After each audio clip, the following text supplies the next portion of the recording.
Kas sa oskad öelda, mida sa elus üle kõige hindad?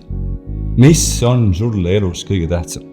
No, tubli, kui oskad, ja kui ei oska, siis avaldan kaastunnet, aga mitte väga südamlikult, sellepärast, et see on paljude probleem.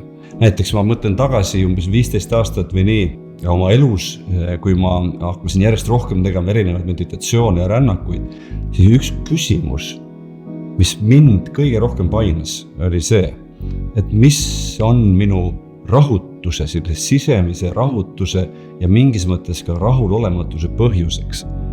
Ja ma ei osanud sellele tükk aega vastata ja see saatis mind.